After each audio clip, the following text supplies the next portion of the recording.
Bom, vamos lá, né, voltar para as questões aqui, vamos lá, né? ESAF, né? Eu sei que você gosta de teoria, né? Mas eu falo, tem que fazer questões porque isso que é a prova. Segundo a lei de responsabilidade fiscal, o anexo de metas fiscais que eu falei que caía, em que serão estabelecidas metas anuais em valores correntes e constantes relativas a receitas, despesas, resultado nominal e primário e montante da dívida pública para o exercício a que se referirem para os dois seguintes, deverá integrar o quê? Se errar, vai levar um controle no meio das orelhas. Qual que é?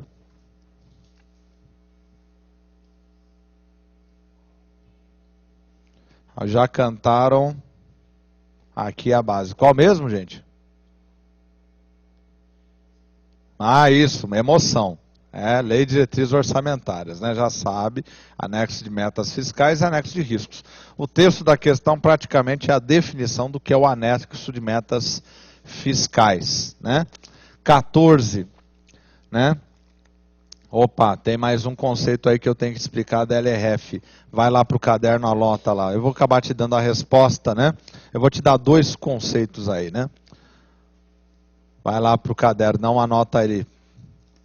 LRF, né? Depois, na hora que você for passar limpo, pode colocar junto com tudo que eu falei de LRF, né? Lei de Responsabilidade Fiscal, LRF. A LRF, ela vai trazer uma definição. Ela vai trazer a definição do que é despesa de caráter continuado. Então, coloca aí o nome, despesa de caráter continuado. Despesa de caráter continuado. Por quê, professor? Porque isso tem um impacto enorme no gasto público, né? No orçamento, despesa de caráter continuado. Puxa uma seta e coloca aí. É a despesa instituída, por lei ou por ato administrativo normativo,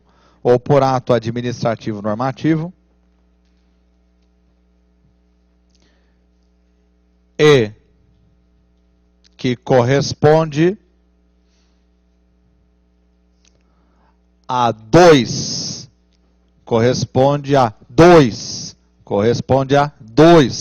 exercícios subsequentes.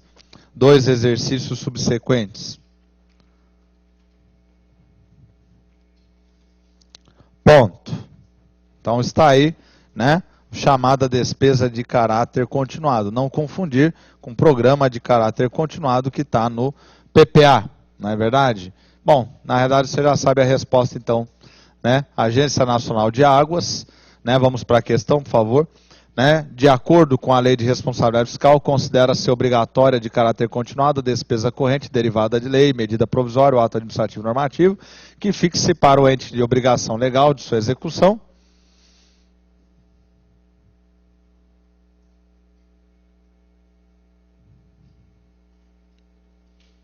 Não pode errar, hein? A resposta é a?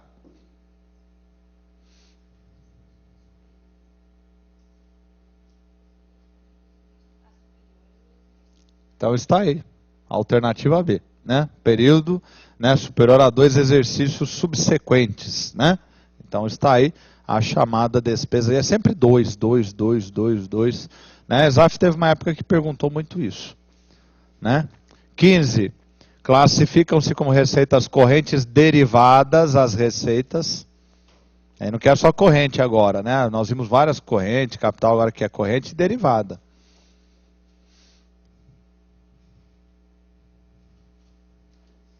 Prova de 2009, olha aí, a prova nova, Agência Nacional de Águas.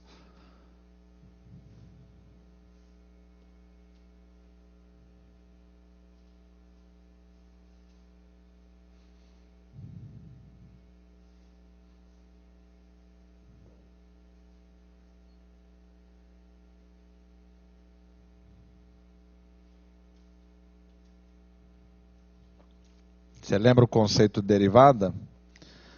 Aí a classificação conforme a coerção, né, para a receita. Nós temos as receitas derivadas e as receitas originárias. As receitas originárias estão na origem do patrimônio público. Então não há coerção do Estado. Por exemplo, a comercialização de derivados de petróleo. Não tem coerção, você compra porque você quer. E a receita derivada é aquela que nasce do constrangimento do patrimônio e da renda alheia.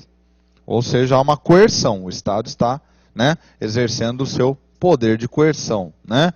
Portanto, trata-se dado, né, tributárias e contribuições, tá certo? Tributárias e contribuições, né? Então são receitas derivadas, né? E as receitas originárias são as patrimoniais, agropecuárias, industriais e serviços. Questão 16, auditor da Previdência Social 2002. Identifique a única opção incorreta que tange a lei orçamentária anual. Alternativa A é o orçamento propriamente dito. B, possui a denominação de lei orçamentária anual, por ser consignada pela Constituição Federal. C, compreende o conjunto de metas e prioridades da administração pública federal, incluindo as despesas de capital para o exercício financeiro subsequente. D, a metodologia utilizada é denominada orçamento programa. E, compreende o orçamento fiscal, o orçamento de investimentos e o orçamento da Seguridade Social. Você sabe a resposta?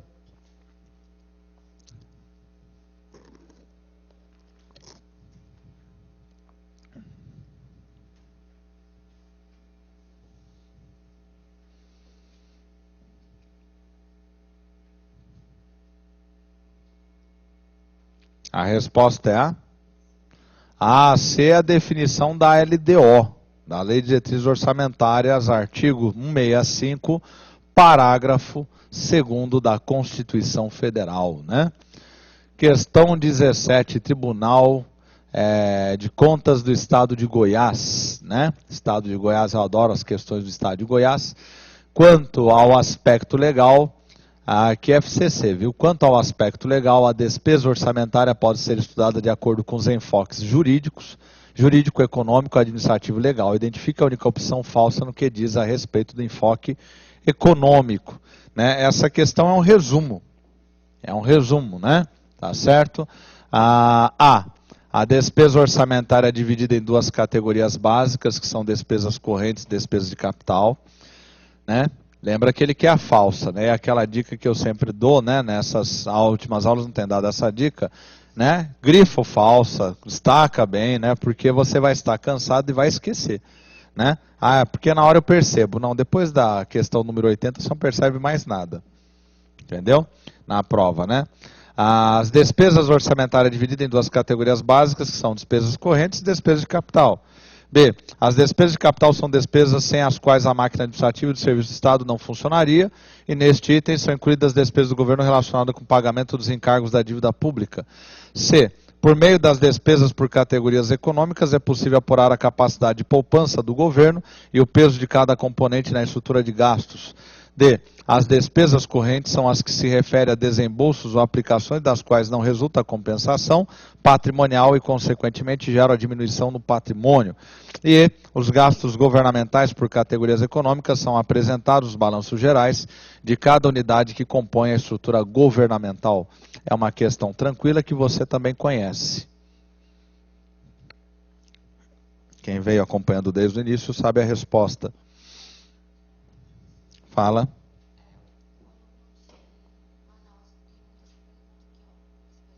Claro que eu olho. Qual é o nome dele? Alexandre Alencar? Depois eu dou uma olhadinha, Alexandre. Só não prometo olhar já, tá? Mas eu vou olhar sim. Se eu não... vamos fazer o seguinte, Alexandre, vou ser democrático. Vou pedir depois esta questão e vou jogar nos slides para a aula que vem. Tudo bem? Né? Aí eu analiso e trago para todo mundo aí. Qual é a resposta? Então vamos lá, ele quer a falsa, não é isso? Acabei de olhar aqui a falsa. Não, a falsa é bola. As despesas de capital são despesas sem as quais a máquina administrativa e de serviços do Estado, não. Isso são despesas correntes, né? não funcionaria? Despesa de custeio, é uma despesa corrente, né? A máquina, falou a máquina funcionar, né? Despesa de capital, vamos lembrar, por grupo de natureza, né? Encargos com pessoal é despesa de capital. A despesa de custeio, que é custeio? Água, luz, né? Telefone, material de escritório, né? E amortização da dívida, pagamento da dívida ou de parte da dívida, né? Amortização da dívida. Então essa é despesa corrente, na realidade. Então a B está errada. Agora vou analisar as outras. A você já sabe que está certa, não precisa nem de análise. A C, por meio das despesas e categorias econômicas, é possível apurar a capacidade de poupança do governo e o peso de cada componente na estrutura de gastos? Sim, porque se o governo está aumentando a despesa de capital, quer dizer que ele está fazendo mais obras, mais inversões financeiras, não é isso? Né? Tá certo? Quais são os grupos de natureza de despesa de capital? Inversões financeiras, obras, aquisição de bens, né? Mas bens aí que tem, né, grande duração, né? Despesa de capital, amortização da dívida. Acho que eu falei uma besteira agora há pouco, viu? Agora que eu falei de novo amortização da dívida, eu lembro que eu falei só despesa corrente é pagamento de juros da dívida. Eu tenho falado isso aqui insistentemente, né? O Lexotan, viu? Lexotan está travando aqui tudo, né? Encargos da dívida pública é juros, tá? Isso, né? O colega apontou aqui uma dúvida muito boa, né? Na B mesmo. Ah, tá. As despesas de capital são despesas sem as quais a máquina administrativa e de serviço de Estado não funcionaria. Só por isso já está errado. E neste item estão incluídas as despesas do gasto do governo relacionado com o pagamento dos encargos. Quer dizer, nestas despesas ainda estão os encargos. Encargos da dívida pública é juros da dívida ou serviço da dívida. Encargo, o que é encargo? Encargo é o custo. É o custo do quê? Da manutenção da dívida. Esse custo é o quê? É os juros. Né? Tá certo? É o que custa manter uma dívida. Você teve uma dívida, manteve ela, você tem que pagar juros. Então é o custo de você ter a dívida. Isso! Colega fez pergunta muito boa. Se eu pago o principal, eu estou pagando o principal, é a dívida, né? Eu estou pagando despesa de capital. Eu estou amortizando a dívida. Amortizar vem daí mesmo, morte. Matar a dívida, eu estou matando a dívida e eu estou ficando menos pobre, eu estou ficando mais rico, né? Agora, pagar o serviço é despesa corrente, os juros é o serviço, o encargo da dívida é o serviço, não é? Às vezes você vai pagar uma dívida, olha, o senhor tem que pagar a dívida, mas tem os encargos da dívida, e aí você cai para trás, tem os juros, não é isso? Tá certo? Né? Então, esses que são os encargos da dívida. Encargos são despesas correntes. Olha, você já está preocupado, né, com isso, porque você já viu quantas vezes, né, da importância das questões. Você vê quantas vezes o tema também repete, tá certo? Né? Agora, a D, as despesas correntes são as que se referem a desembolsos, a aplicações das quais não resulta uma compensação patrimonial. Não resulta uma compensação patrimonial. Quer dizer, o dinheiro foi e não deixou nada no lugar. Eu gastei e não ficou nada no lugar. Né? Então eu saí para minha família, né? Fui jantar, jantei. O que ficou no lugar? Só satisfação. Mas patrimonialmente não ficou nada. Agora, eu comprei o imóvel, o dinheiro foi e ficou imóvel. Houve uma compensação patrimonial. Né? Então a despesa de capital ela gera uma compensação patrimonial. E, consequentemente, geram diminuição do patrimônio. Aqui, ele está colocando despesa corrente, não resulta compensação patrimonial e, consequentemente, gera diminuição do patrimônio. Em bom português, despesa corrente empobrece a gente. Tá certo? É por isso que é a luta, né? Da riqueza contra a pobreza. Né? Os gastos governamentais por categorias econômicas são apresentados nos balanços gerais de cada unidade que compõe a estrutura governamental. Isso está também correto, né? Porque toda a contabilidade se orienta desta forma. Questão 18, Ministério Público do Rio Grande do Sul, é isso? É. Assessor de administração, FCC 2008, questão relativamente nova, né? Questão dos últimos 4 anos são as novinhas. Considere as afirmações em relação ao orçamento público no Brasil. 1. A lei orçamentária anual compreenderá o orçamento fiscal, o orçamento de investimento das empresas em que o Estado, direto ou indiretamente, detém a maioria do capital social com direito ao voto, e o orçamento da Seguridade Social.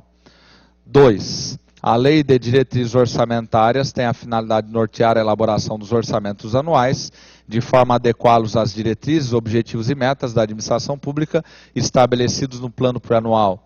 3. O plano plurianual é um plano de médio prazo, através do qual procura-se ordenar as ações do governo que levem à realização dos objetivos e metas fixados para um período de 5 anos. 4. A Lei dos Orçamentos Anuais é um instrumento utilizado para a consequente materialização do conjunto de ações e objetivos que foram planejados visando ao atendimento e ao bem-estar da coletividade.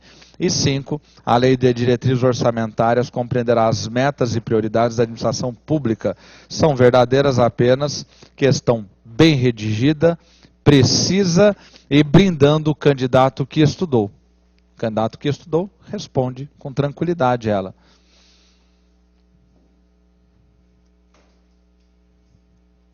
Vamos analisar cada uma delas. Fala. Ah, isso é um amor. Eu passo para você. Tá? Só um minuto, passo. Eu agradeço de coração. Agora, vamos analisar cada uma delas? 1. A lei orçamentária anual compreenderá o orçamento fiscal, o orçamento de investimento das empresas que o Estado direto ou indiretamente detém a maioria do capital social, com direito a voto, e o orçamento da Seguridade Social. Está correto? É a redação precisa do artigo 65, parágrafo 5º, né, da Constituição Federal. Né? Tá preciso aí, é uma das melhores redações de ESAF que eu já vi desse tema, né? Ou seja, copiou exatamente como está na lei. 2. A Lei de Diretrizes Orçamentárias tem a finalidade de nortear a elaboração dos orçamentos anuais, de forma a adequá-los às diretrizes, objetivos e metas da administração pública estabelecidos no plano plurianual. Verdadeiro ou falso? Verdadeiro ou falso? Verdadeiro. Agora, né? Muita gente às vezes erra ela, porque olha só que coisa interessante. Olha a invertida que ele fez. Ele está andando com carro de ré, né? Olha só, a Lei de Diretrizes Orçamentárias tem a finalidade de nortear a elaboração dos orçamentos anuais. Então a LDO é a base para a LOA. De forma a adequá-los às diretrizes, objetivos e metas. O pessoal às vezes erra aqui, né? Ah, mas como diretrizes, objetivos e metas? Isso é a PPA. Só que ele vai falar da PPA, da administração pública, estabelecidos lá no plano plurianual.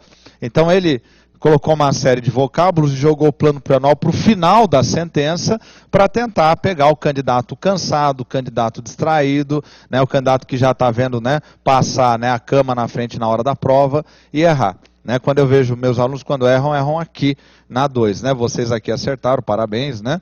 Então, muito atentos. 3. O plano plurianual é um plano de médio prazo, definição da Secretaria do Orçamento Federal, que eu já falei para vocês. Falou plano de médio prazo, Secretaria do Orçamento Federal. Onde eu encontro isso? Manual técnico do orçamento, né? Tem, todo ano tem para o ano seguinte. Através do qual procura-se ordenar as ações do governo que levem à realização dos objetivos e metas fixadas para um período de 5 anos. Né? Nesses 5 anos aí é uma excrescência, né? Então, esquece, está errada, né? 4. A Lei dos Orçamentos Anuais é um instrumento utilizado para a consequente materialização do conjunto das ações e objetivos que foram planejados visando o atendimento e bem-estar da coletividade. Tá ok, correto. 5. A Lei de Diretrizes Orçamentárias compreende metas e prioridades da administração pública. Também está certo, então, naturalmente, a alternativa aqui é B, né? B de Brasil. Né? Não saia daí você que vai prestar CESP, porque nós vamos ver questões CESP. Eu baixei aí questões de técnico do orçamento, não é verdade? Né? Entendeu? Aqui não tem escapatória, vai ter que passar de qualquer jeito. Para o governo operacionalizar o processo de alocação de recursos da gestão pública, ele se utiliza do ciclo da gestão, que se divide em etapas. A etapa em que os atos e fatos são praticados na administração pública para a implementação da ação governamental e na qual ocorre o processo de operacionalização. Ah, já está respondida. Não é? Olha que coisa louca, né? Operacionalização. Bom, tudo bem, vai. Deixa eu explicar que é o ciclo da gestão pública, porque não é o ciclo orçamentário. Presta atenção aqui no quadro, por favor. Vou fazer bonitinho para você poder copiar.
Ele é sempre representado por esta seta.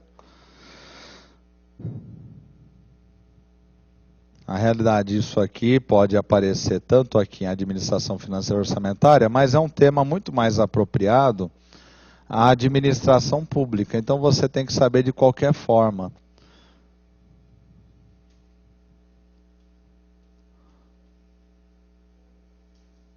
Isso aqui vai gerar o quê, professor? Isso aqui vai gerar uma coisa que eu venho falando, sempre mencionando em administração pública, mas eu nunca venho apontando. Nossa, ficou bonito, hein? Na tela. Ficou melhor do que aqui, olhando aqui, né? Isso aqui vai gerar chamadas políticas públicas. Chamadas políticas públicas, né? Existe um cargo, né, no Ministério do Planejamento, Orçamento e Gestão que chama-se especialista em políticas públicas e gestão governamental. Você quer estudar boas questões de administração pública? Baixa as provas do MPOG e especialista de políticas públicas e gestão governamental. Todas são impecáveis, são muito boas e têm sido regularmente feitas pela ESAF, pela Escola Fazendária. Então, como é que trabalha o gestor, esse gestor de políticas públicas? Ele vai entrar em contato com a sociedade, com a população, vai fazer o diagnóstico, ou seja, vai levantar o problema que está afetando ali, falta de escolas, ou falta de rodovias, ou falta de aduanas. Ele vai identificar o problema, vai debater com a população, de forma democrática, para tentar criar uma política pública que seja, né, do interesse daquela população. Veja que é muito democrático a ideia. Então ele vai fazer o planejamento desta política pública, por isso que obrigatoriamente na prova de MPOG sempre vai cair a administração pública, a administração financeira orçamentária, a administração geral, direito administrativo e constitucional, porque tem que conhecer essas ferramentas para poder trabalhar, não é? Na política pública, né? Esta política pública, neste planejamento, vai estabelecer objetivos, metas, indicadores de avaliação de desempenho, portanto são ferramentas gerenciais, vai implementar essa política pública, a fase da implementação, né, para que ela seja executada e resolva o problema da população, oferecendo, a palavra técnica é resultados, e vai passar por uma avaliação dos objetivos e metas, pelos indicadores de avaliação de desempenho, que já estavam no planejamento, para verificar se esta política pública está gerando os resultados que são esperados ou não, se precisa de um aprimoramento, de uma correção e assim por diante, né? Então esse é o ciclo da gestão que vai elaborar a chamada política pública. Agora, logicamente que ele tem que entender muito de administração financeira e orçamentária, porque a política pública ela tem um custo, e este custo traduz-se em despesas, em dotações orçamentárias. Então ele vai ter que elaborar para esta política pública uma proposta de cunho orçamentário, né, para que a unidade orçamentária venha introduzi-la na proposta da unidade orçamentária e venha entrar na LOA e esta política pública possa ser implementada. Porque sem dinheiro não existe política pública. Entenderam o pensamento da política pública, como é que funciona? Né? Isto aqui é baseado no famoso ciclo PDCA do Edward Deming, né? Quem teve aula comigo de administração geral viu, ou está tendo com o professor, está falando sobre isso. Plan, Do, Check and Act. Foi baseado lá, né? No ciclo PDCA do Edward Deming, né? Então tá aí. O aprimoramento, avaliação, né? Aqui você já coloca aprimoramento, né? Porque quando você fala de ciclo da gestão pública, ele é qualidade total. E, portanto, ele é aprimoramento. Vai ficar esquisito aqui. Ele é Kaizen, melhoria contínua, né? Toda administração pública ela vem introduzindo o conceito de Kaizen, melhoria contínua, né? Tá certo? Aí a pergunta aqui era bobinha, né, na verdade, né? A etapa em que os atos e fatos são praticados na administração pública. Ora, é praticado, é só na execução, não é? Era uma questão que não precisava nem saber o que é política pública, né? Nem precisa saber o que é administração financeira e orçamentária, é só saber ler e interpretar, só isso, né? Lógico que é muito mais fácil quando tem a base que você já está adquirindo, né? Questão 20, Controladoria Geral, Analista de Finanças e Controle. Né, a CGU, segundo a Constituição de 88, no capítulo das Finanças Públicas, o Plano Plurianual é uma lei que abrangerá os respectivos poderes da União, nos estados, no Distrito Federal e nos municípios. No que diz respeito ao Plano Plurianual e à Lei de Diretrizes Orçamentárias, identifique a opção incorreta. A incorreta é a desejada pelo teu examinador. A lei que instituir o plano plurianual será elaborada no princípio do primeiro ano do mandato e do Executivo e terá vigência de 4 anos.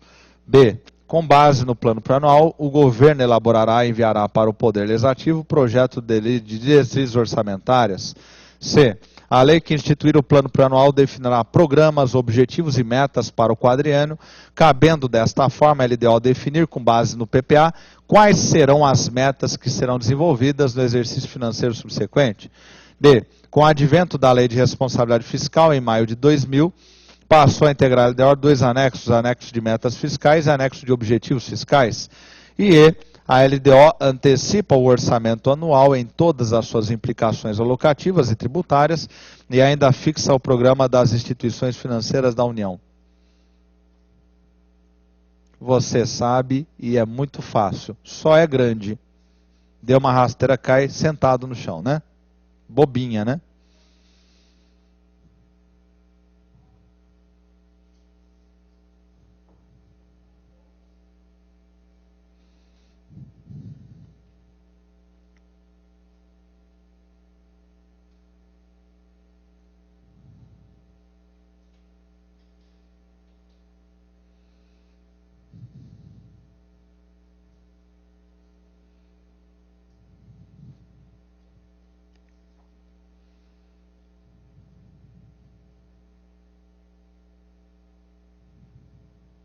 Qual é a opção?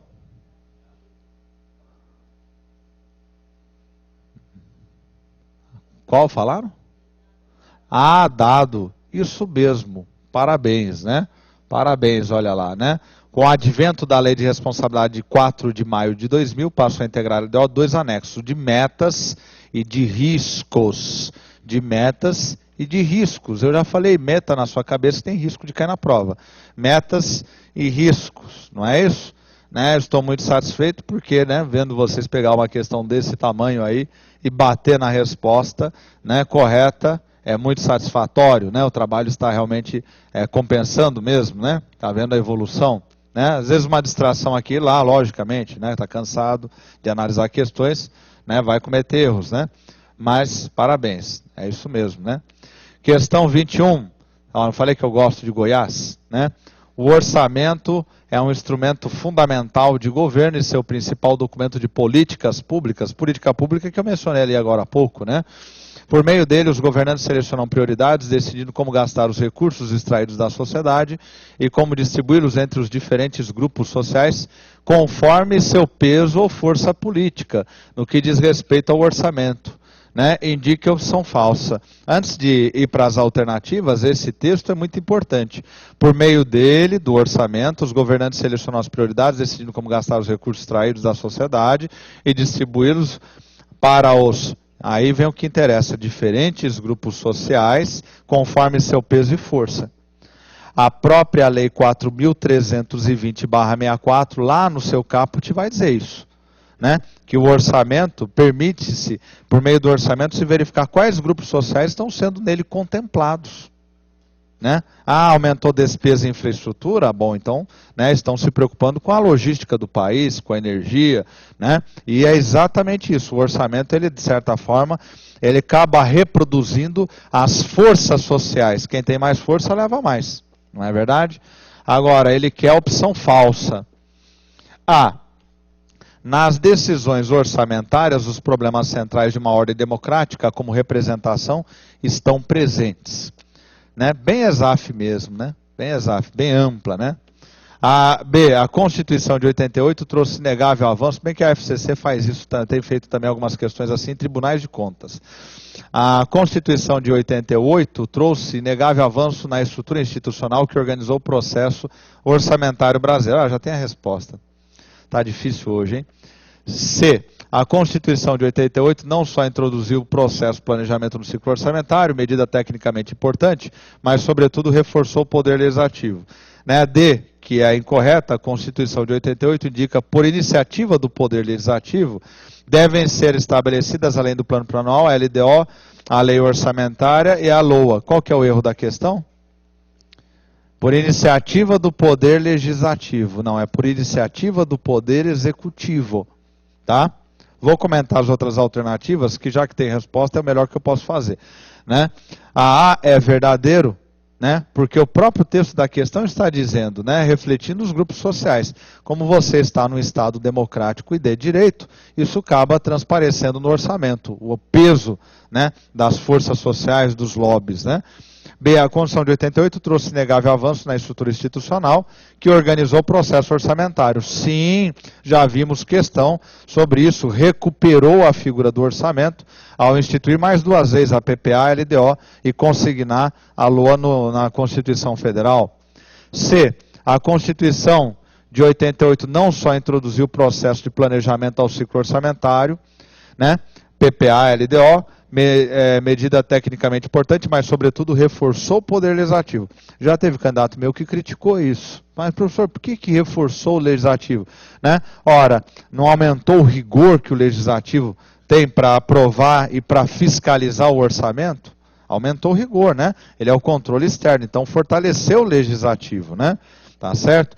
E o plano plurianual é um instrumento de planejamento no qual são apresentados de 4 em 4 anos objetivos e as metas governamentais. Né? Não mencionou diretrizes, ele só mencionou objetivos e metas governamentais. Dá uma olhada no E. O plano plurianual é o instrumento de planejamento no qual são apresentados de 4 em 4 anos objetivos e metas governamentais. Ele omitiu diretrizes, mas não está errado, está incompleto. Né? 22, sem resposta. Que bom. Né? Ana, minha esposa. Analista administrativo, 2009, né? Eu brinco com minha esposa, eu falo assim, você é minha agência reguladora, né? D, mas eu sou muito feliz por isso, né? Ela fica assim, eu falo, sou muito feliz por isso. De acordo com a Lei de Responsabilidade Fiscal, considera-se obrigatória de caráter continuado, despesa corrente derivada de lei, medida, já foi essa questão, né? Já está repetida também. Auditor do Piauí, repetida?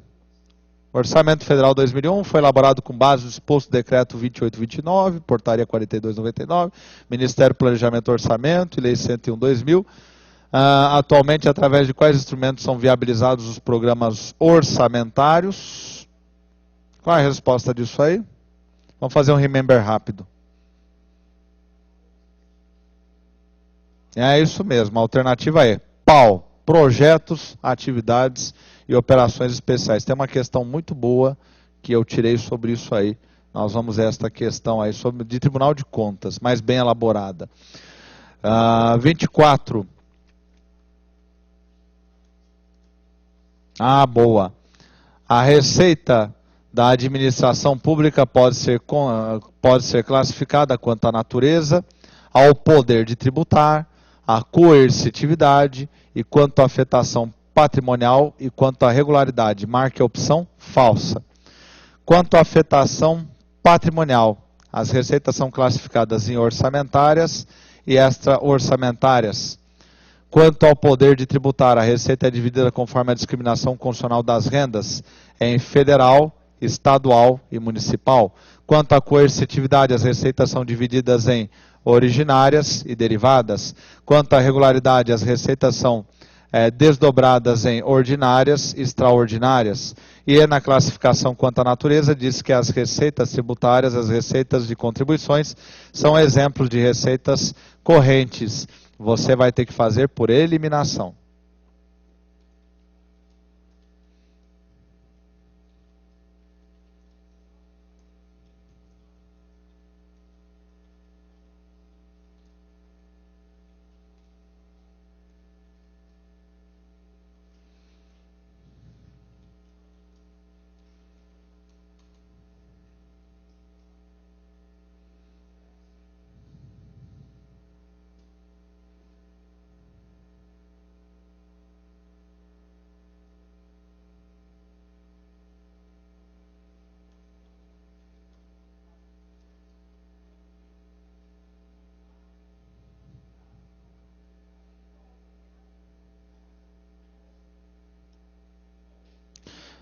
Façam suas apostas. Qual a resposta?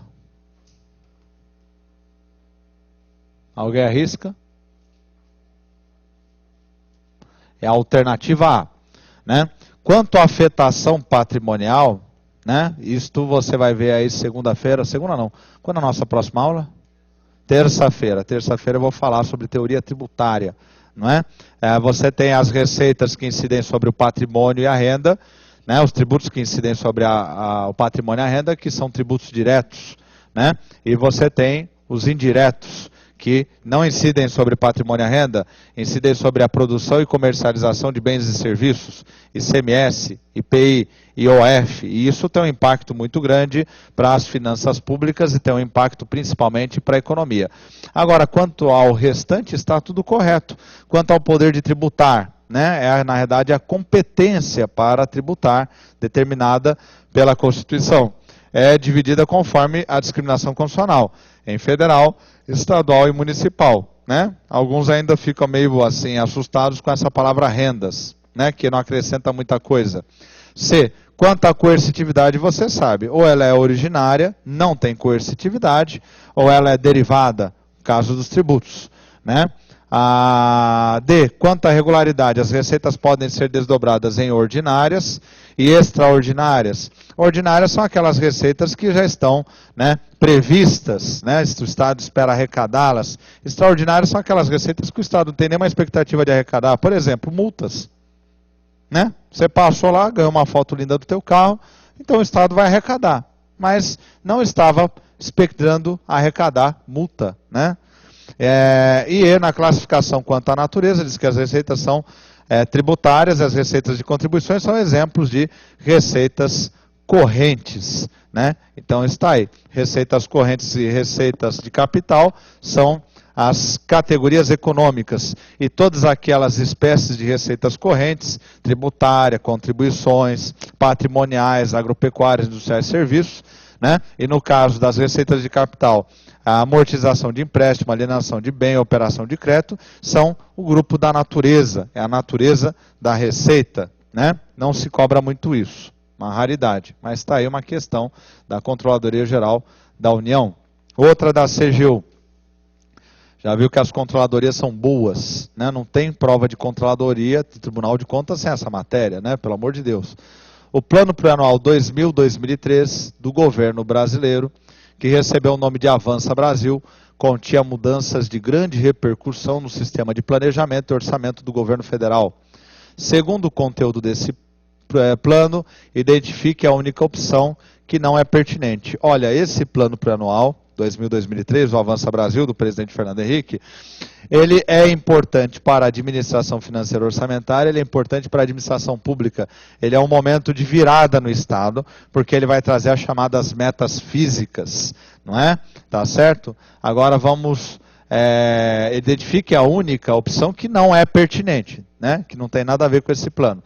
A. Os eixos nacionais de integração e desenvolvimento balizaram a organização espacial das ações e a seleção de empreendimentos estruturantes que aportam ao plano plurianual a dimensão de um projeto de desenvolvimento nacional. B. O desenvolvimento sustentável contava com grande capacidade de geração de poupança interna e com força do mercado de capitais para o financiamento de longo prazo, necessário para viabilizar os novos investimentos em infraestrutura e ampliar o número de empresas instaladas no país. C. Diante das restrições fiscais, os recursos foram alocados para setores essenciais, a retomada do crescimento e para as demandas sociais mais críticas. D. Os investimentos necessários ao desenvolvimento não seriam somente tarefa do setor público, a parceria entre governo e iniciativa privada e a sociedade organizada seria indispensável para alcançar os objetivos econômicos e sociais. E, para crescer de forma consistente, o país precisaria consolidar a estabilidade econômica e essa estabilidade só estaria garantida com um efetivo ajuste fiscal. Questão longa, cansativa, mas é fácil. Faz um remember do governo Fernando Henrique e responda.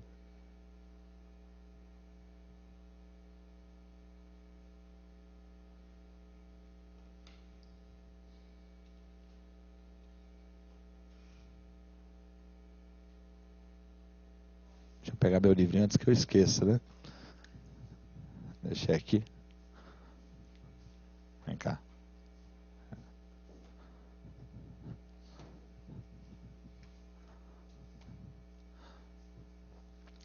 Alguém tem um palpite? Perfeita resposta. Nesta hora que o professor se sente muito satisfeito, né? Porque ele vê que o trabalho dele está, né, prosperando, não é isso? Está dando resultados. O desenvolvimento sustentável contava com grande capacidade de geração de poupança interna, de geração de poupança dentro da economia por parte do Estado, né? Não, de jeito nenhum, né? O governo Fernando Henrique, a administração, o presidente Fernando Henrique, herdou uma crise que ele arrumou com a estabilidade econômica, com o Plano Real, com a LRF e tudo mais, com as medidas tomadas, com a reforma do Estado. E, naturalmente, como todo país que está saindo de uma crise violenta, não tem poupança. Não é verdade? Ele depende de poupança externa. Agora, todas as outras alternativas merecem comentários, né? O programa Avança Brasil, como ele tem as metas físicas a serem alcançadas, então é natural que ele tivesse, como diz na última linha da alternativa A, uma dimensão de um projeto de desenvolvimento nacional. Não é? Os eixos nacionais de integração e desenvolvimento balizaram a organização espacial das ações e a seleção de empreendimentos estruturantes que aportam ao plano plurianual da dimensão de um projeto de desenvolvimento nacional. O Avança Brasil ele tinha uma cara de PAC. Né? Tinha vários grandes projetos nele, mas a verdade é que nós não tínhamos a arrecadação para isso. E muitos projetos ficaram apenas como projetos. Não tinha como realizá-los. Né? C. Diante das restrições fiscais, os recursos foram alocados para setores essenciais à retomada do crescimento e para as demandas sociais mais críticas, naturalmente. Vai selecionar o que é, eu preciso fazer a economia voltar a andar. Então eu vou selecionar os setores que eu tenho que aplicar recurso ali de alguma forma. E aquelas demandas sociais, porque o cobertor é curto, né, os recursos são limitados, eu vou escolher algumas, vou selecionar e vou atender aquelas demandas. E o resto, deixa, né, o tempo, cada um com seus problemas, é que se resolvam, não tem outro jeito. Que é o que vai acontecer agora com esses países europeus que estão em crise. D. Os investimentos necessários ao desenvolvimento não seriam somente tarefa do setor público. A parceria entre governo, iniciativa privada e a sociedade organizada seria indispensável para alcançar objetivos econômicos e sociais. É verdadeiro, mas cuidado, aqui não há de se falar em parceria público-privada, né? Dá para se falar em uma aliança entre Estado e setor privado, mas não PPP. PPP é 11.079, 2004, é mais recente, né? É do presidente Lula, né? Está aprofundando essa ideia. E para crescer de forma consistente, o país precisaria consolidar a estabilidade econômica e essa estabilidade estaria garantida com efetivo ajuste fiscal, o que é perfeitamente verdadeiro, né? Tá certo? Olha aí o Ministério Público da União, né? Prédio bonito, né? Bom, aqui não fica tão boa a imagem, né? O MPU aí que tem várias questões agora que nós vamos ver de Ministério Público da União.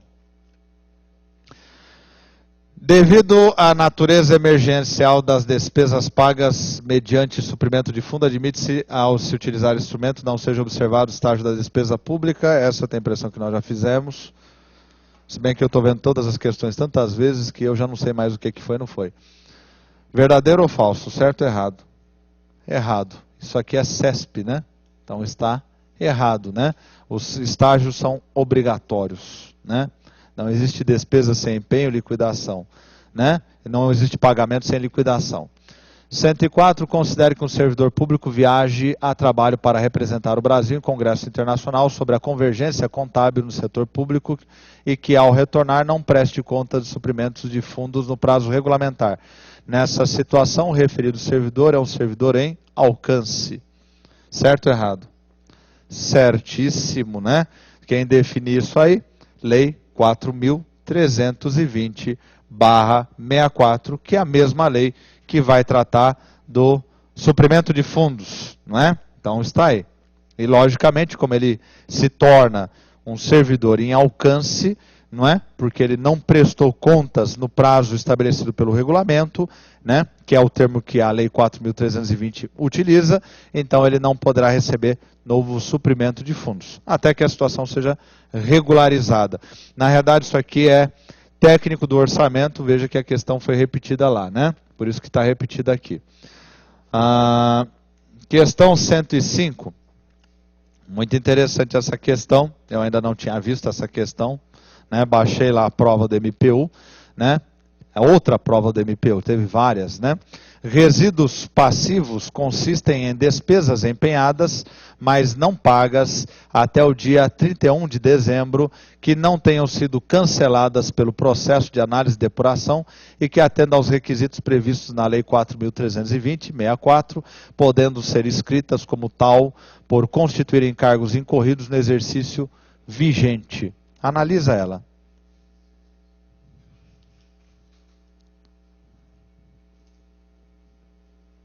Pessoal que vai prestar a Polícia Federal, vai prestar agências reguladoras, né? CESP é frequente.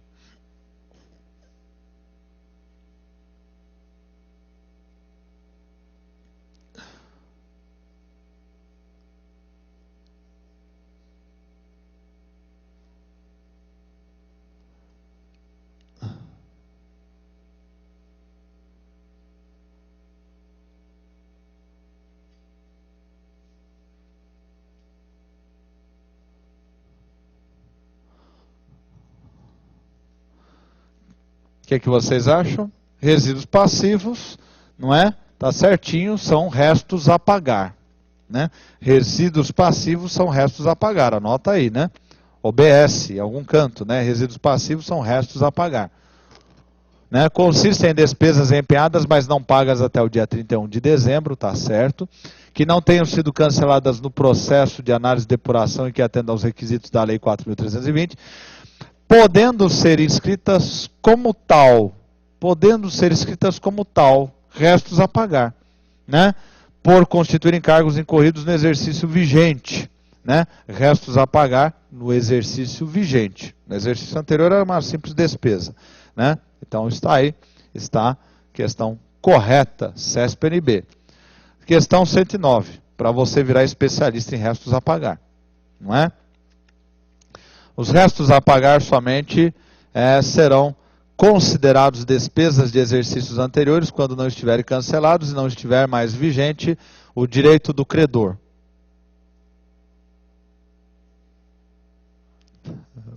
Boa questão, né? Divertida. Qual a resposta? É errado, né? Se não há direito, por que tem restos a pagar, então? Concorda? Né? Se existe restos a pagar é porque alguém tem direitos a receber, né? Se for processada, né? Partindo do pressuposto que será processada, né? Agora, se tem restos a pagar, não pode haver, né? Não estiver mais vigente o direito do credor, não. O direito continua, né? E, inclusive, se ele teve a liquidação, mas ele não recebeu por algum motivo, não é? Aliás, isso acontece, né? Se teve a liquidação e ele não recebeu e foi eliminado restos a pagar, porque terminou o exercício, ele continua tendo o direito enquanto credor, né? Mais 4 anos, aquele ano, mais 4 anos, então tá aí. 110. Todo orçamento anual contempla a dotação específica destinada a fazer face aos pagamentos de despesas resultantes de compromissos gerados em exercícios financeiros anteriores.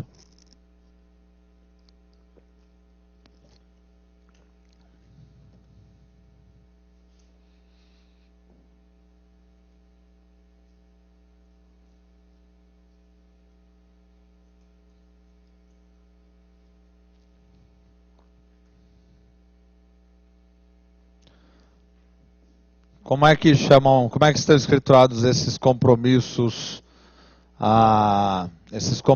gerados em exercícios anteriores?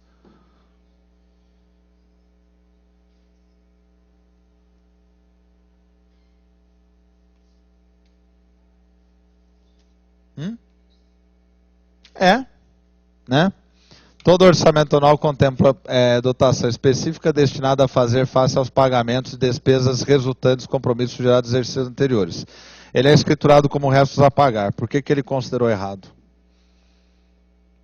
Porque é todo. Se não tiver Despesas de exercício anterior não há restos a pagar. Então não é todo. Por este motivo que ele cancelou, né? 111, construiu errada a questão. As disponibilidades da conta única são movimentadas mediante fluxos de informação específicos para receitas e para as despesas. Olha a CUT aí, conta única do Tesouro.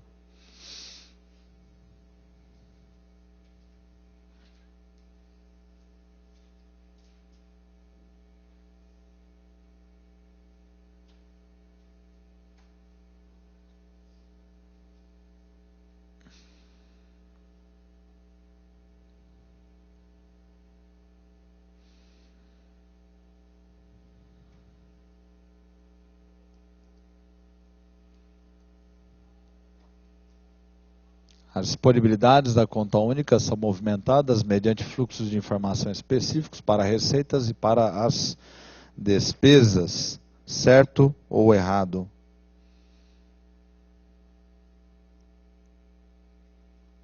Você também sabe.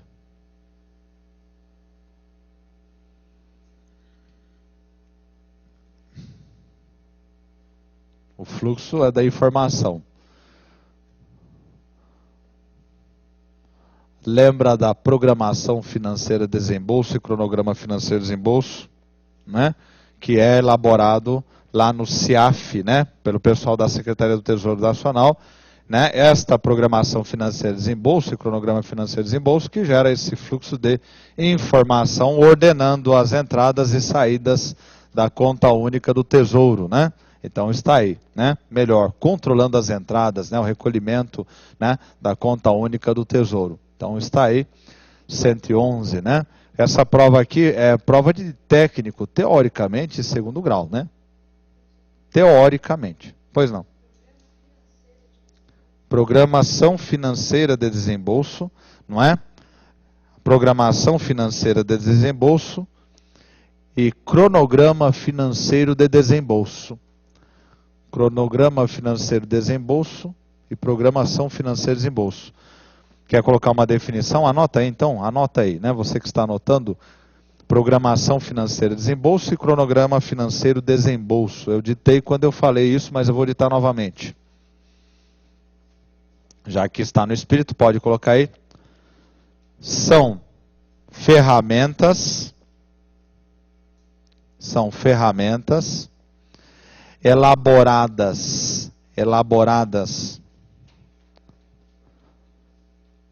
pela Secretaria do Tesouro Nacional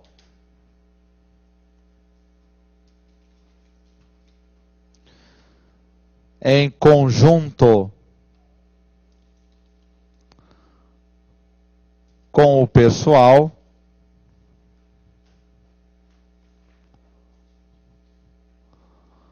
do Sistema Integrado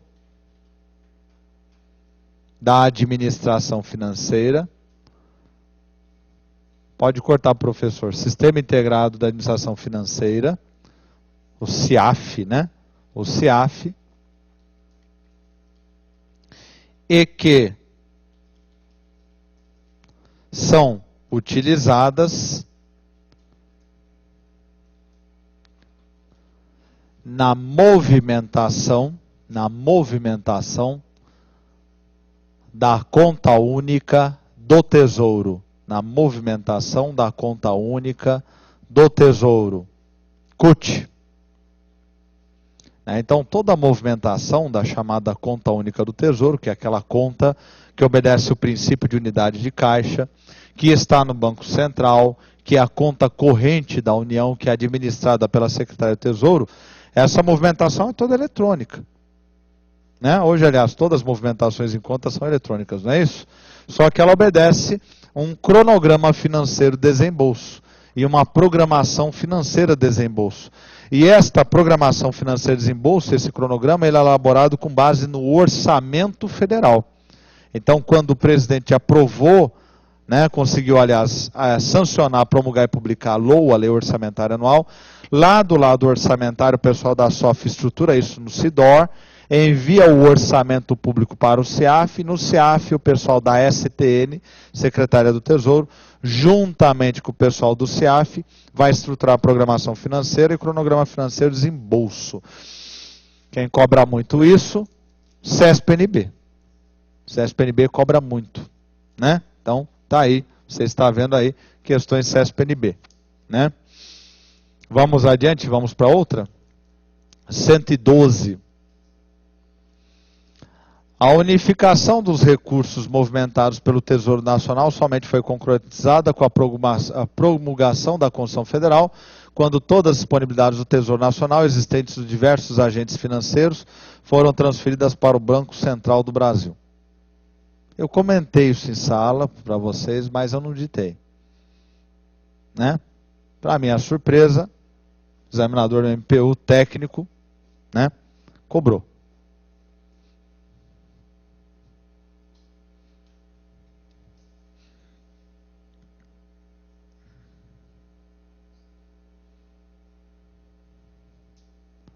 Dá um de Romário, chuta gol agora.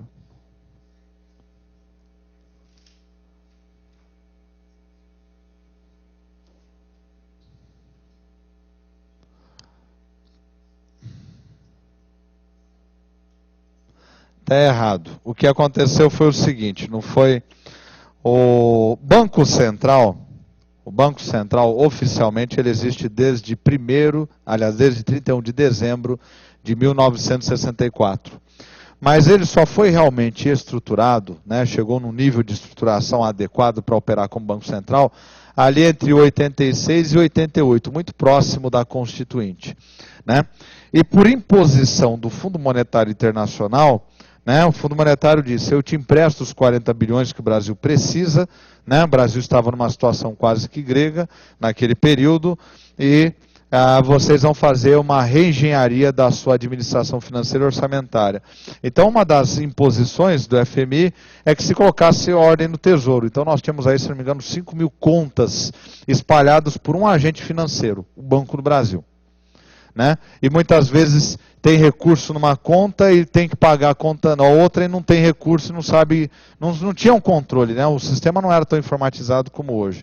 Então, foi criada a Secretaria do Tesouro, houve uma desconcentração no Ministério da Fazenda, criou-se a Secretaria do Tesouro, implantou-se o CEAF, criou-se a Conta Única do Tesouro e verteu-se todas essas 5 mil contas nesta Conta Única do Tesouro. Mas isso não foi por obra da nossa Constituição Federal, né? Tá certo? Então tá aí, né, concretizada com a promulgação da Constituição Federal. Não é por causa da Constituição Federal. Foi uma imposição do Fundo Monetário Internacional, pior, para o nosso bem, não é? Né, outra foto aí do Ministério Público da União, né, para quem quiser trabalhar, olha que lugar bonito, né? Pode levar namorada, não vai passar vergonha, né? Entendeu? Né? Vai dar até casamento. Se tiver bem intencionado, você leva ela para conhecer aí, né? Se não tiver, né? Não leva aí, porque senão ela vai querer casar. É 65 ou ele, né? Cuidado, hein, meninada? Cuidado com os malandros, hein? Em relação à natureza, as receitas públicas se dividem em receitas correntes e de capital.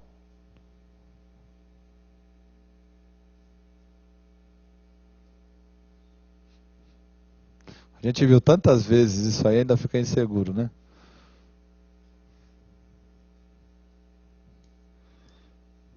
Por isso que eu sou adepto do mestre do Karate Kid, né? A repetição leva à perfeição, não é isso?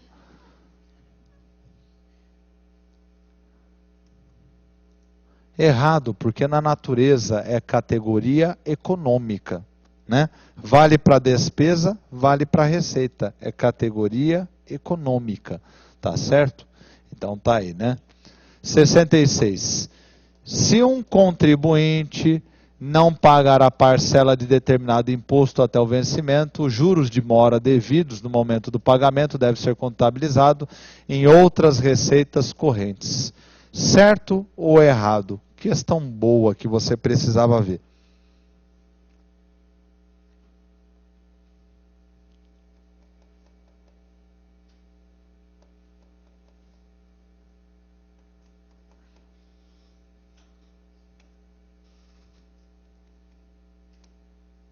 Hã? O Estado, né, ele quando instituiu o tributo, né, ele espera recolher o tributo, receita tributária. Ele não está esperando que você atrase. Agora você atrasa, você paga os juros. Né? Então isso é escriturado como o quê? Outras receitas correntes. Né? Porque não é a receita advinda do tributo, é dos juros do atraso do tributo. Né? Multas, juros, outras receitas correntes. Lembra que eu falei para você, né? São aquelas receitas que entram de uma forma inesperada, né? Não tem programação, né? Não tem projeção. O Estado não está contando com isso. Né? 70. A notificação de lançamento tributário dirigida ao contribuinte constitui ato que implica o exercício de uma pretensão de liquidez do crédito correspondente. Essa é aquela questão que aparece em finanças públicas que já está com o pé lá no tributário, no Código Tributário Nacional.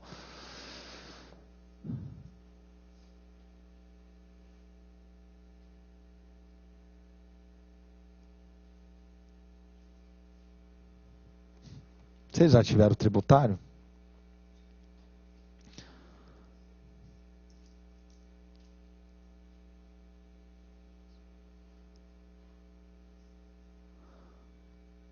Quando o Estado faz o lançamento, ele institui o tributo, surge aquilo que é chamado de crédito tributário. E aí, o que tem que fazer agora, professor? Ou você foge do país, ou você paga, não é? Ou você foge ou você paga. Então, né, para o Estado, aquilo ali é uma pretensão de liquidez. Ele vai receber de um jeito ou de outro. Ou ele recebe, ou ele te executa, né? Manda teu bem a leilão, não é isso? Né? Outro dia alguém me perguntou assim, professor, se eu for para execução fiscal, o que eu faço? Paga, mais rápido possível. Não espera não, você vai ficar sem o bem, né? O Estado vai mandar isso a leilão e você vai perder o bem, né? Entendeu? Entrou na execução, enquanto você está na dívida ativa, você está no purgatório, você chegou na execução fiscal, é o inferno, sai dali porque, não é? Tem que, né, paga porque não tem o que fazer. Não deixa dívida em execução fiscal.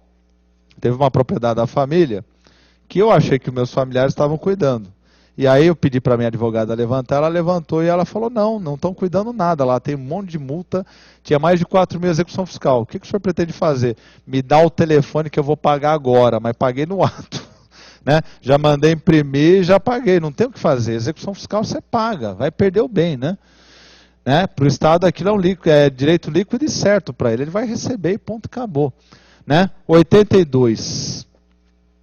Os orçamentos fiscais de investimento das empresas estatais e da Seguridade Social devem ser compatibilizados, já tem a resposta ali, com o plano plurianual, não é? Orçamentos fiscais e investimentos das empresas estatais e das Seguridades Sociais devem ser compatibilizados com o plano plurianual. Tá bom, tá errado, tá, mas o que está errado? Não é empresas estatais, é empresa que o Estado tem o controle do capital social com direito a voto. E aí entra tanto a estatal como a não estatal, que o Estado tem o controle do capital social com direito a voto, né? A empresa privada que o Estado é o sócio majoritário, né? Então tá aí. 83. Durante o processo de apreciação do plano plurianual, devem ser observadas as regras de alteração do projeto pelo Poder Executivo, válidas para a Lei Orçamentária Anual, que somente permite a modificação por meio de mensagem presidencial, enquanto não iniciada a votação na Comissão Mista de Orçamento, da parte cuja alteração é proposta.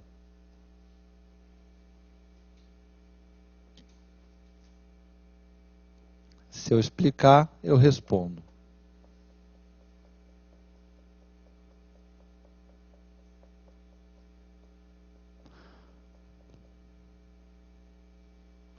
Eu não vou esperar que você responda porque eu não expliquei. Eu vou explicar isso para você. Veja, né? O chefe do executivo mandou para a comissão mista do orçamento lá no legislativo a LOA. Né? A LOA vai ser debatida na comissão mista do orçamento. Ela vai, né? Foco no professor, por favor. Né? Porque isso é importante. Eu vi essa questão aqui e ela também já apareceu aí, ESAF, FCC. Ela já apareceu. Então veja, o chefe do executivo enviou o projeto de LOA para o legislativo. Chegou na comissão mista do orçamento. O que vai acontecer? Vai haver uma discussão lei, né, entre os senadores e deputados, tanto da situação, que apoiam o governo, como aqueles da oposição.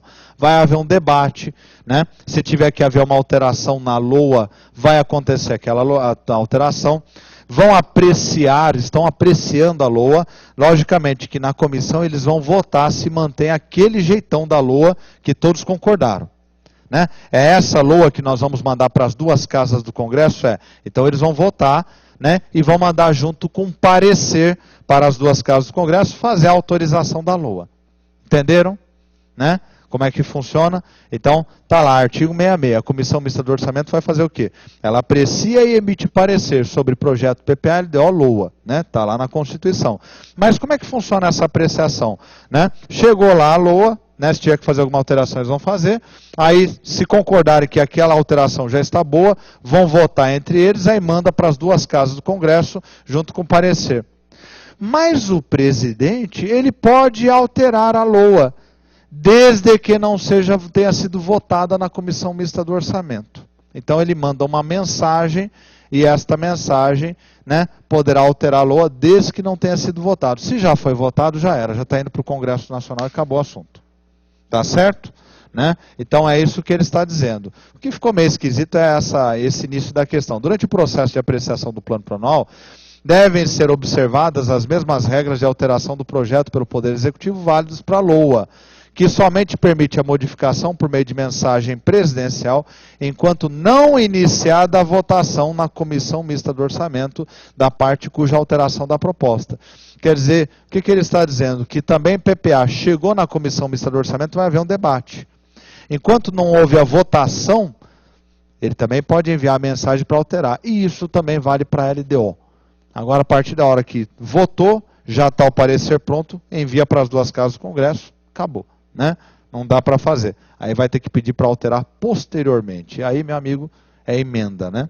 Emenda LOA, emenda PPO, LDO. 84.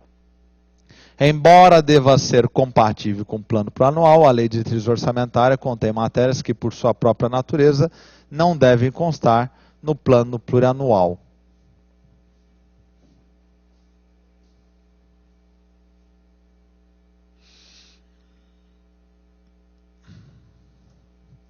Ainda bem que é prova de segundo grau.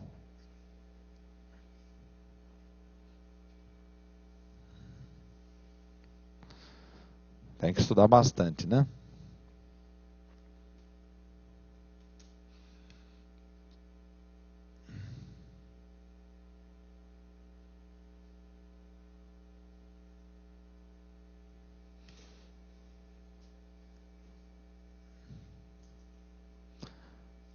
Trata das agências de fomento, não é? Dispõe sobre a alteração da legislação tributária, então uma série de assuntos anexos, né? Tá certo? Ela tem que ser compatível, mas ela não tem o mesmo nível, né? Ela tem um outro detalhamento diferente do plano plurianual. Tá certo? Embora deva ser compatível PPA, LDO contém matérias que, por sua própria natureza, não devem encostar no PPA, porque você vai lembrar também que o PPA, segundo a Secretaria do Orçamento Federal, Manual Técnico do Orçamento, é o nível mais abstrato de planejamento. Tá certo? Aqui ela é detalhada, né? Então, por exemplo, o que é que não vai estar no PPA? Na LOA, não é um exemplo, né? Um pedido de autorização do Legislativo para se mandar um projeto para aumentar a alíquota do imposto de renda. Isso não vai estar no PPA. Não é? É uma matéria que só vai estar na LDO. Por quê? Porque o chefe do executivo vai pedir, porque ele está vendo que está tendo uma perda de arrecadação. Ele não conseguia visualizar isso para 4 anos. Não é? 85. Os recursos recebidos de outras pessoas jurídicas de direito público ou privado, quando destinadas a atender despesas correntes, nem sempre são classificados como receitas correntes.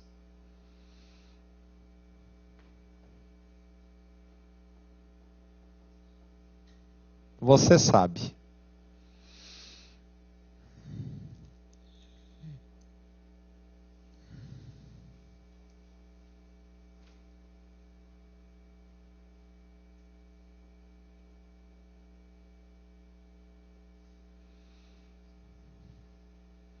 Veja que o CESP saiu do trivial, né? Ora, se é uma transferência de receita corrente, ela só serve para cobrir despesa corrente. Se é uma transferência de receita corrente, é para cobrir despesa corrente. Por exemplo, transferência da Fundação Nacional de Saúde, que é para o SUS. O município recebe para quê? Para aplicar nos serviços de saúde. Né? Do Fundeb, né? O Fundo Nacional de Desenvolvimento da Educação. Né? São recursos que ele recebe para custear despesas correntes, despesas na educação. Agora, se ele recebe receitas de capital, por exemplo, né, do Programa de Aceleração do Crescimento, tem várias transferências de capital. O município recebe para aplicar em saneamento, é fazer obras de infraestrutura e saneamento, para atender despesa de capital. Tudo bem? Então tá aí, né? Receita corrente para atender despesa corrente e receita de capital para atender despesa de capital.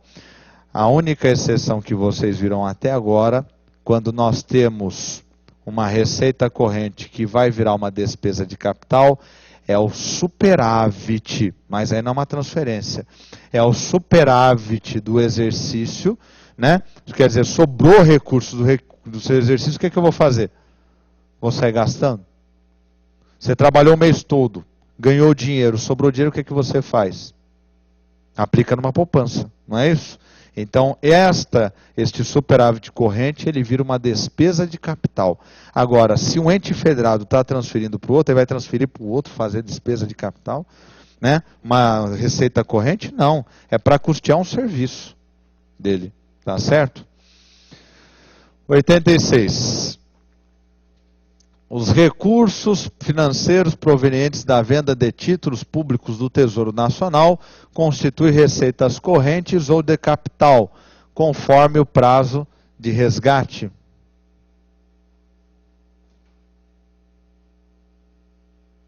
Você sabe. Vendeu o título do Tesouro.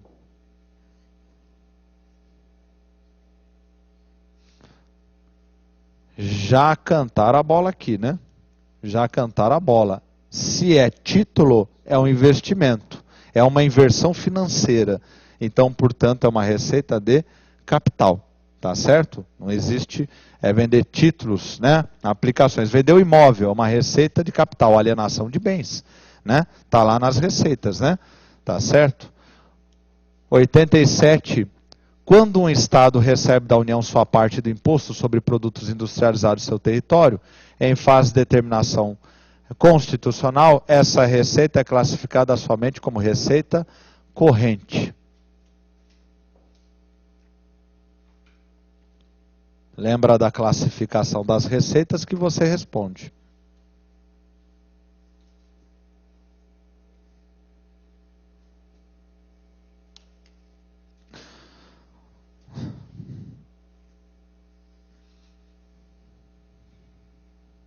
Certo ou errado, gente?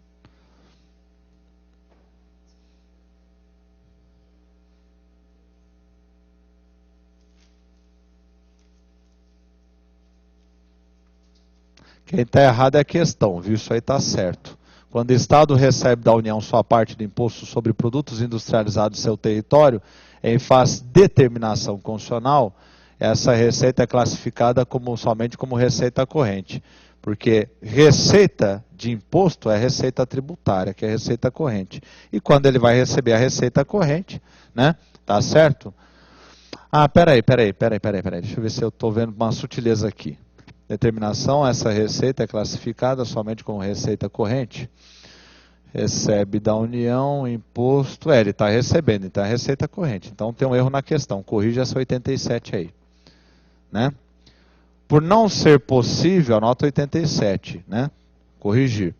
Por não ser possível prever no orçamento todos os casos em que o órgão público fará alienação de algum bem do seu patrimônio, a receita proveniente das alienações pode ser classificada como orçamentária ou extra-orçamentária.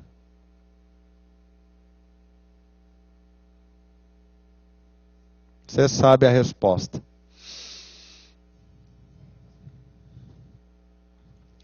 O que é uma receita orçamentária? Uma receita orçamentária é aquela que eu posso utilizar no meu orçamento, não é isso? Não é? Então está errado por conta disso. Se eu vou alienar um bem, de quem é o bem? O bem é meu, o bem é do Estado, eu me chamo Estado. Eu vou vender um bem meu. Posso utilizar esse recurso para outra coisa? Posso. O que é uma receita extra-orçamentária? Que fique bem claro, é uma receita que não pertence ao orçamento. Então, por exemplo, né, eu fiz uma licitação, a empresa ganhou, só que eu exigi dela calção. Calção é uma espécie de garantia, né? Vai ficar numa conta que eu, Estado, determinei. Eu posso utilizar essa garantia daquela empresa? Não. A empresa prestou o serviço, eu vou ter que fazer o que com essa garantia? Eu vou ter que devolver para a empresa. Né? Então eu não posso utilizar. Então é uma receita extra orçamentária. Eu, Estado, eu, União, arrecadei o imposto de renda. No meio, você sabe, tem uma parte que é a restituição de imposto de renda. Eu, União, posso utilizar a restituição de imposto de renda para fazer obra pública? Não, não é meu, eu tenho que restituir para o contribuinte. Guido Mantega, em 2009, não quis restituir, né? Para tentar ajudar a manter o superávit primário. Quase mataram ele. Né? Mandaram milhões de clamações por algumas ameaças. Né? Devolve meu imposto de renda, minha restituição. Né? Então, né, se é o patrimônio do Estado e ele alienou, ele vendeu, então o dinheiro é dele. Então entra no orçamento dele e ele poderá utilizar esse dinheiro para fazer uma obra pública. Né? Para prestar um outro serviço à sociedade. Então é uma receita orçamentária. Pode colocar, se quiser anota no caderno aí. A alienação de bens é receita orçamentária. Ela pertence ao orçamento. Da mesma forma que você vende um imóvel, um veículo, o dinheiro lhe pertence. Acabou. Agora, o cunhado teu pediu para você receber em nome dele, você pode gastar o dinheiro? Não. Mesmo ele sendo cunhado. Ainda que ele seja cunhado, você tem que devolver para ele. Então é uma receita que não pertence ao seu orçamento. Ela é extra orçamentária. Tá certo? Você já viu essa questão de orçamentária lá em FCC, não é? Bastante comum. Essa aqui, então, pelo amor de Deus, é dada, né? A receita patrimonial é considerada receita corrente. Certo ou errado? A receita patrimonial é a receita corrente, né? Tá certo? Né? Receita essa que o examinador tenta confundir com alienação de bens. Então tá aí, né? Questão 91. Ah, professor, perdi essa aula. Onde é que eu acho isso? Lei 4.320/64. Vote nela. 91. Por força do princípio da exclusividade, a LOA não deve conter dispositivo extrair a previsão de receita e a fixação de despesa. Por isso, a lei orçamentária não pode ser aprovada sem ela constar autorização para a realização de operações de crédito. Questão bem feita, hein?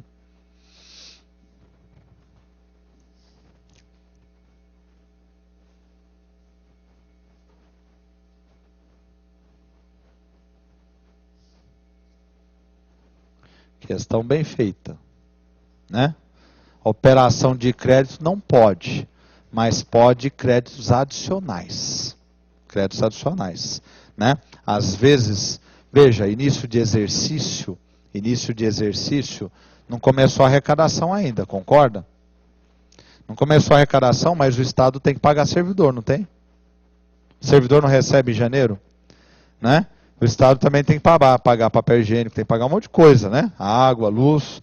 Então o que acontece? No mesmo pedido de LOA que o chefe do executivo envia, né, para o legislativo, ele envia um pedido de créditos adicionais, né? E não de operação de crédito. Lembrando que operação de crédito é uma operação financeira. E aqui é uma lei orçamentária.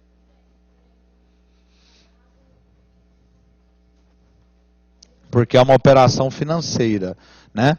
O que está errado aqui, a colega está perguntando. Por isso, né, princípio da exclusividade. Não posso ter na lei qualquer coisa que é estranho à lei orçamentária. Lembra, rabichos e rabilongos?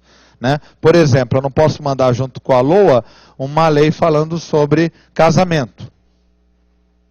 Uma lei falando sobre direitos civis, né? O pessoal fazia isso muito no início do século XX, acredite, fazia, viu?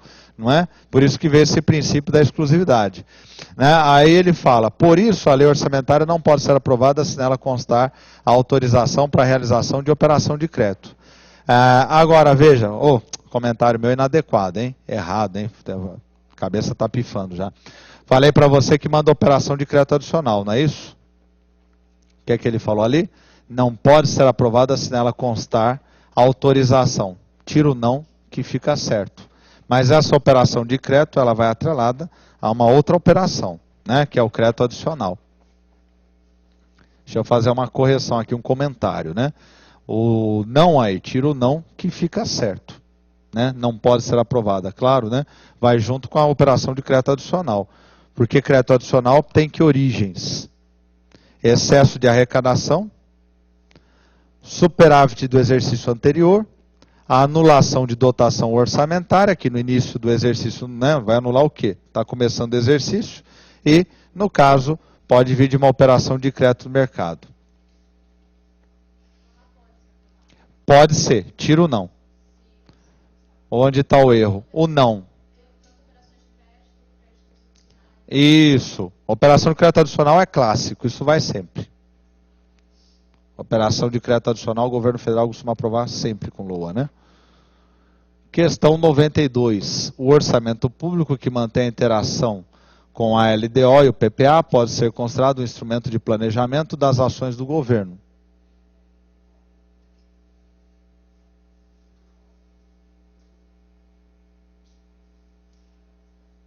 Vou adiantar, né? Por isso chama-se orçamento programa. Não é isso? Planejamento. 93. Dada a autonomia financeira e orçamentária garantida pela Constituição Federal, os entes da Federação têm ampla liberdade para elaborar seus orçamentos, pelo menos no que diz respeito às suas próprias receitas.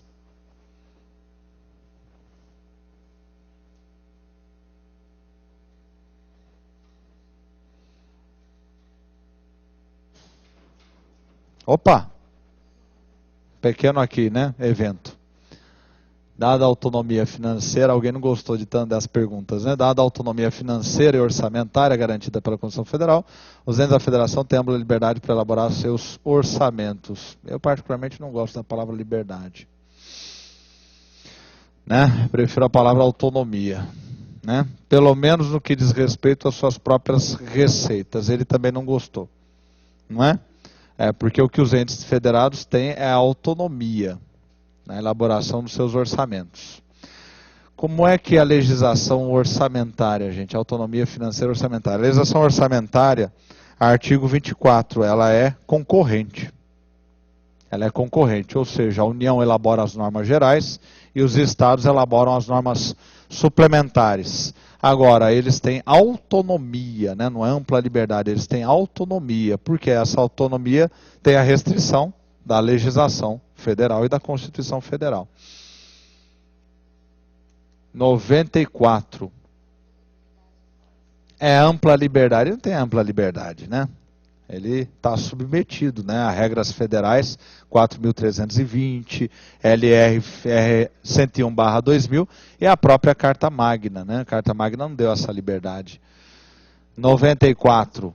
O princípio da exclusividade tem por objetivo principal evitar ocorrências das chamadas caudas orçamentárias. Os rabichos e rabilongos, né? São essas caudas orçamentárias. Rabichos e rabilongos. Anota aí, né? A observação, né? Da questão 94 do MPU.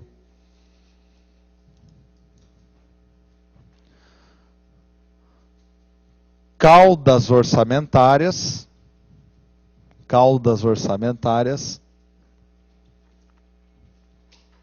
É uma expressão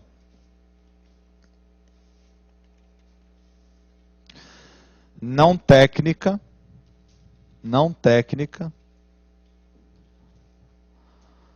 para os chamados, abra aspas, rabichos e rabilongos. Rabichos e rabilongos. Palavras de um parlamentar brasileiro. Rabichos e rabilongos. Fecha aspas. Isto é. Porque não é gíria da nossa época, é gíria do bisavô, né? Isto é. Projetos de lei estranhos ao orçamento.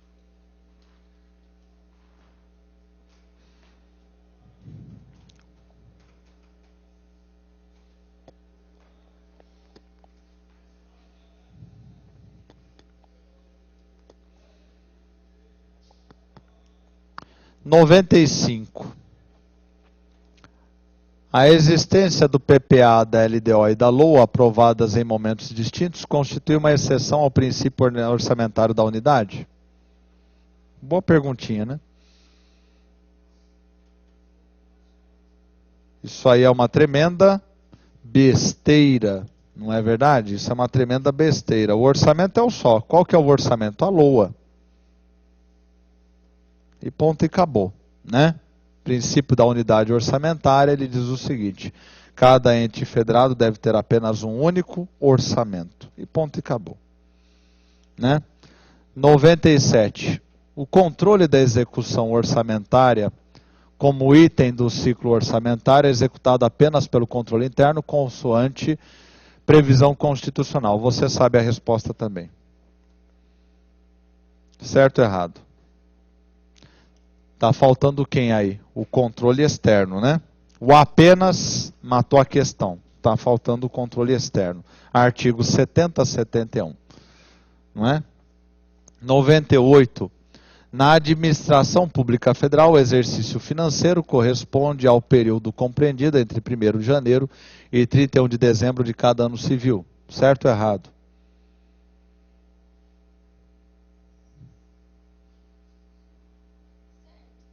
Certinho, né? É o ano civil, né? 1º de janeiro a 31 de dezembro, né? Os restos a pagar não são referentes a despesas que não foram encerradas até 31 de dezembro, não é isso?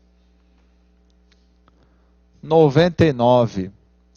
Conforme o princípio orçamentário, você vê que a CESP gosta de princípio, né? Conforme o princípio orçamentário da unidade, todas as receitas e despesas devem integrar o orçamento público. Você sabe a resposta?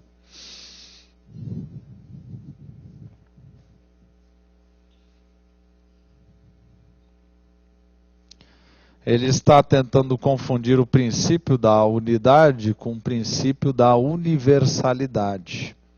O princípio da universalidade, ele nos diz, né, todas as receitas e todas as despesas do exercício obrigatoriamente têm que estar no orçamento. Não pode haver despesa ou receita fora do orçamento, não é? Questão 100. Os projetos de leis relativos ao plano plurianual serão apreciados pela Câmara dos Deputados e pelo Senado Federal.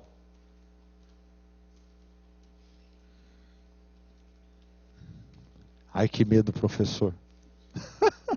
Agora fiquei inseguro, professor. Não é? Claro que está certo, não é verdade, né? Mas ele pergunta assim, é tão óbvio que, não é? Que dá até medo de responder, né? Então está aí, né? Está lá no 66 da Constituição Federal, né? 101. O orçamento fiscal e da Seguridade Social, integrantes da LOA, inclui entre suas funções a de reduzir as desigualdades regionais. Em determinado momento da Constituição ele menciona, né? Reduzir as desigualdades regionais. Mas eu não vou dizer em que momento.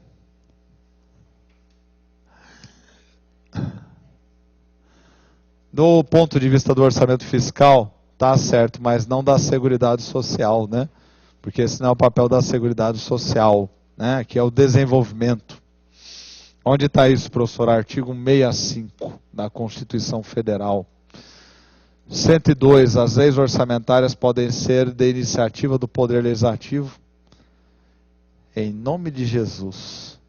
Saia daí, demônio, saia porque aqui não te pertence, saia daí, não é? Isso aqui fora, não vou nem comentar. Os planos e programas nacionais, regionais e setoriais previstos na Constituição Federal devem ser elaborados em consonância com a LDO e apreciados pelo MPU. Em nome de Jesus, vá de reto, Satanás, não é? Saia daqui, tira esse MPU daí, né? Pelo amor de Deus, né? O plano plurianual, né? Consonância com a LDO, né? Opa, acabou essa sequência? Não, acabou, vem outra não, é um slide que está sobrando aí. As emendas ao projeto de lei do orçamento anual somente serão aprovadas se forem compatíveis com PPA e LDO. Certo ou errado? Artigo 166 da Constituição Federal, está certíssimo, né? Artigo 166 da Constituição Federal. Curtinho, de leitura obrigatória. É 166, né? 166 vai falar sobre a Comissão Mista do Orçamento e a compatibilidade entre PPA, LDO e LOA, né? Tá certo? LDO não será aprovado se não for compatível com o PPA e LOA não será aprovado se não for compatível com a LDO LOA. Ele acabou, de certa forma, criando um fluxo entre essas leis, né? A LOA federal compreenderá o orçamento fiscal das empresas estatais, na qual a União detém a maioria do capital social com direito a voto. Certo ou errado? Já sabe que isso aí está errado, né? Porque são as empresas, não tem estatais, né? Na Constituição Federal, né? E é mais abrangente que estatais. Pois não.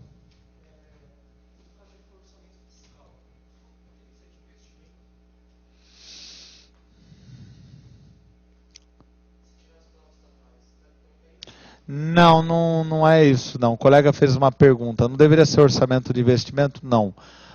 Aí é o artigo 65, parágrafo 5º, e vai dizer assim: o orçamento federal é formado pelo orçamento fiscal, pelo orçamento, né, de investimentos das empresas das quais a União tem o controle capital social com direito a voto e o orçamento da Seguridade Social.